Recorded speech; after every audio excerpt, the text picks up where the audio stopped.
working groups, we have one of our team members, or our chapter members, Steve Sutton, who's been a long time member of the Critical Infrastructure Protection and Recovery Working Group. And so he's going to talk to you all about what the working group is. Okay, so over to Steve here.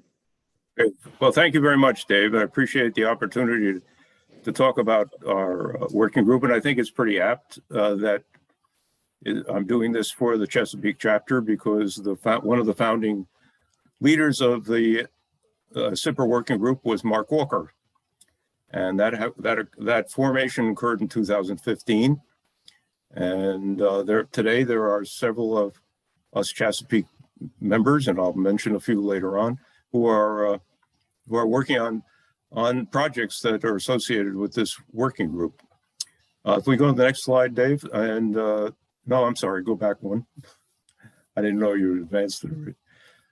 We want to talk about three things: tell you who the leadership is, understand the goals that we have for the working group, and talk about three ongoing projects that are opportunities for people to get involved in. Next. Well, our chair is Dan Eisenberg, and he's a assistant research professor at the National Postgraduate School in their Center for Infrastructure Defense. Tony Adebanjo is from the Colorado chapter. John Uhas is from the Cleveland, North Ohio chapter. Alexandra Skalko, who you know, she spoke to you a couple times already, and she's down in Charleston. And of course, me here from the Chesapeake chapter. But the way I came into CIPR was because of the Anti-Terrorism International Working Group. That working group, the leadership decided that it would be better off and more appropriate to be a part of CIPR, and so we integrated ourselves into CIPR about a year ago. And we go to the next slide, which is what our goals are. Essentially, our goals are to apply system engineering to policy and issues related to catastrophic events, and use this work to integrate with efforts of other working groups and organizations external to Incose. And with those goals in mind, we want to go on and talk about the three projects that are ongoing. So if we could go to the next slide, please. We have three projects, and the first one is led by Tony Adebanjo, and this is an attempt to essentially model and describe the 16 critical infrastructure sectors and some of the information that associated with them and their dependencies.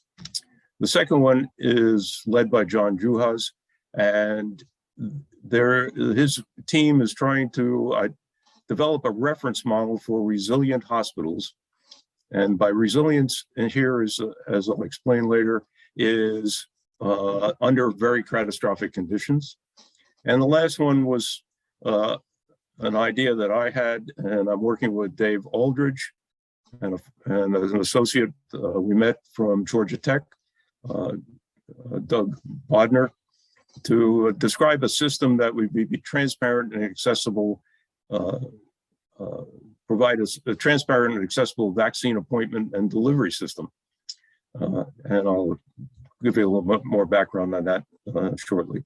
Next. Well, I think maybe many people already know what the major infrastructures are, critical infrastructures in the United States are, and this comes from the DHS, the Center for Infrastructure Systems Security Agency. And so the idea is to model these, dig down into what each one is involved in, how do you describe it? And if we go to the next slide, the goal was to create this massive block diagram with very specific information that would be available to us from the outside looking in, from what open source information. We would then try to determine what the interdependencies are between sectors and elements within those sectors. And then the last thing is to identify all the national critical functions that are associated across all the sectors, and then publish those results and make them available both for Incose purposes and also for those who would be interested externally, like the Department of Homeland Security. And I'll give you an example, a couple examples out of what's been done so far.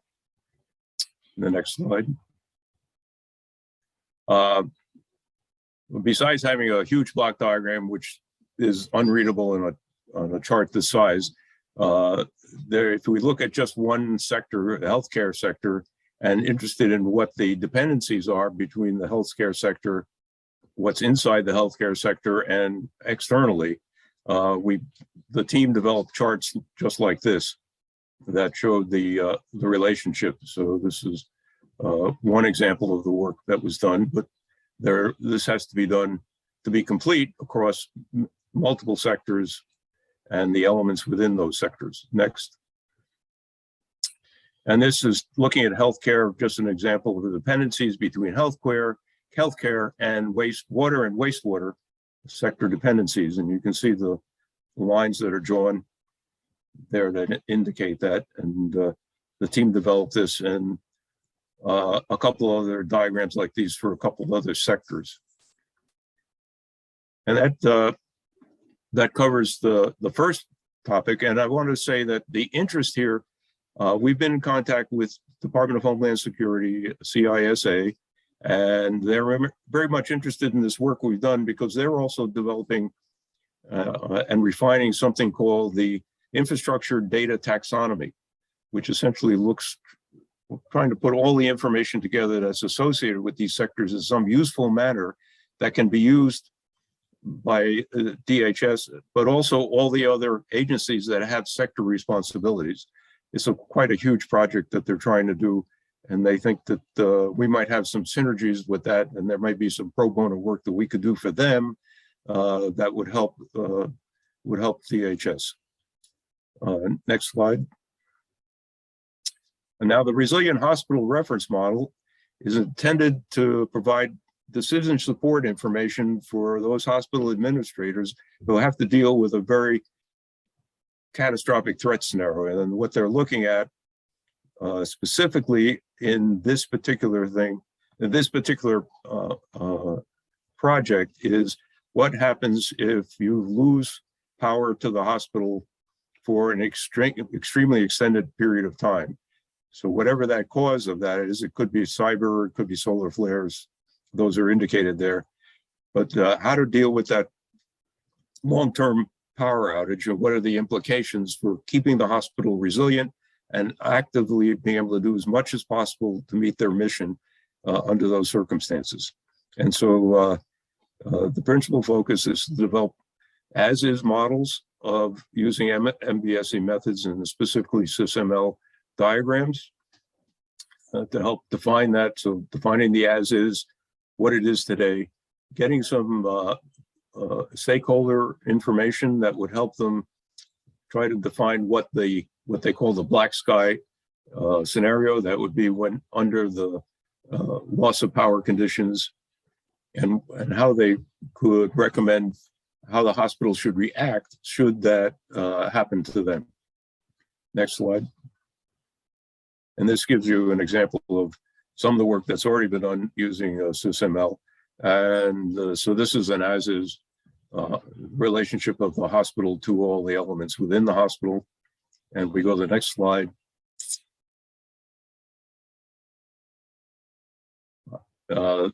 Another context diagram, something very similar, but it shows the relationship to the other elements outside the hospital that may be outside the hospital or inside the hospital. And there are more diagrams and more work that's been done, but this is an example of what's been done. And there are other elements, hospital associations, specific hospitals that are interested in this. Infragard is one of those, another organization that has an interest in what this is being done. It's being done very deliberately. Howard Lykin is involved in this. So another Chesapeake chapter member. And if we could go to the next slide, we come to this little thing we call a transparent and accessible vaccine appointment and delivery system.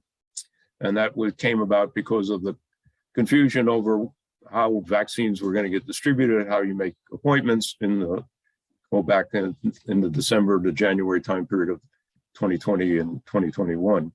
So our goal was to use system engineering principles to the societal problem and try to define what a system should do, and then define that using SysML artifacts and do some simulation work and be able to report the results to a wider audience, and hopefully to even to local governments or state governments, because we're surmising this would be a state system, and see if that could be what we're defining can be helpful should they have to recreate some of these systems in the future if unfortunately we have a similar pandemic situation occur.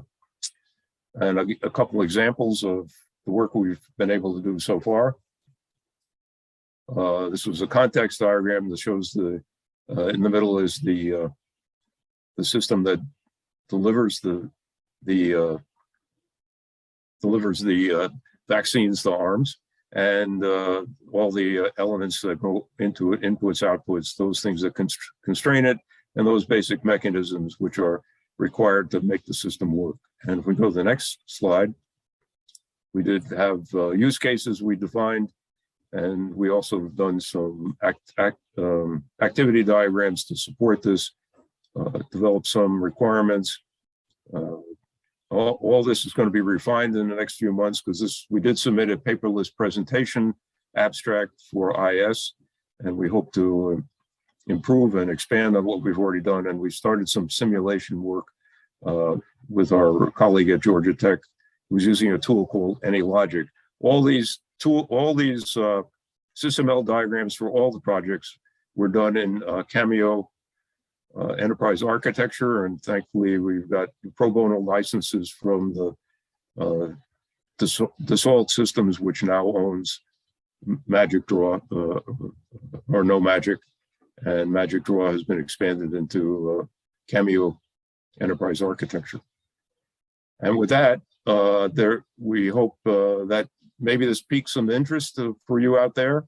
And if you do have an interest, we could certainly use the help. The teams, whether any of the three, could use some help. And just contact me, and I'll put you in contact with the right people or myself.